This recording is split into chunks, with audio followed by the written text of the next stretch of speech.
2025 Asia কাপে জায়গা নাও পেতে পারেন ভারতীয় দলের 3 তারকা, সঙ্গেই বাদ যেতে পারেন ভারতীয় অধিনায়কও। আগামী 9 সেপ্টেম্বর শুরু এশিয়া কাপ, এখনো দল ঘোষণা করেনি ভারত।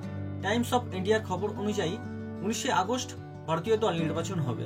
তবে এশিয়া কাপের দল নির্বাচন কেমন হবে তা নিয়ে নির্বাচকরা পড়েছেন সমস্যায়।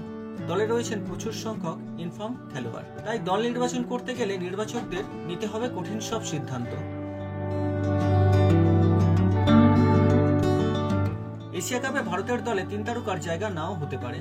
তার মধ্যে রয়েছেন সদ্য সমাপ্ত হওয়া ইংল্যান্ডের বিরুদ্ধে টেস্ট সিরিজে দুর্দান্ত ফর্মে থাকা ভারতীয় টেস্ট দলের অধিনায়ক শুভমান গিল। সূত্রের খবর অনুযায়ী অভিষেক শর্মা এবং সঞ্জু স্যামসনকে নির্বাচকদের প্রথম পছন্দ ওপেনার হিসাবে। মুম্বাইয়ে ভারতীয় ক্রিকেট বোর্ডের কার্যালয়ে দল নির্বাচন করবেন অজিত আগারকারের নেতৃত্বাধীন কমিটি। বৈঠকে উপস্থিত থাকার কথা প্রধান কোচ গৌতম গম্ভীর ও টি-20 দলের অধিনায়ক সূর্যকুমার যাদবের। টাইমস অফ ইন্ডিয়াকে ভারতীয় ক্রিকেট বোর্ডের এক আধিকারিক বলেছেন, 19 আগস্ট দল নির্বাচন হবে, তারপরে নির্বাচক প্রধান এক সাংবাদিক বৈঠক করবেন, সেখানে দল ঘোষণা করবেন তিনি। রিপোর্টে বলা হয়েছে সূর্যকুমার যাদবই অধিনায়ক থাকছেন। টেস্ট সিরিজের পর শুভমানকে টি-20 দলের অধিনায়ক করার জল্পনা শোনা যাচ্ছিল, তবে সূর্যের উপরেই আস্থা রাখছেন গম্ভীর ও অজিত আগারকারেরা।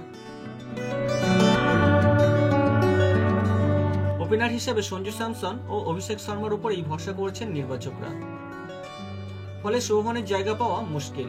যশস্বী জয়সওয়ালকে বলা হয়েছে লাল বলের ক্রিকেটে মন দিতে, অর্থাৎ তিনিও এশিয়া কাপ থেকে বাদ। মিডল অর্ডারে রয়েছেন সাই সুদর্শন, তিলক বর্মা, অধিনায়ক সূর্যকুমার যাদব এবং হার্দিক পান্ডিয়ার মতো ক্রিকেটাররা, তাই লোকেশ রাহুলেরও খেলার সম্ভাবনা কম। এই 3 তারকাকে এশিয়া কাপের দলে নাও দেখা যেতে পারে।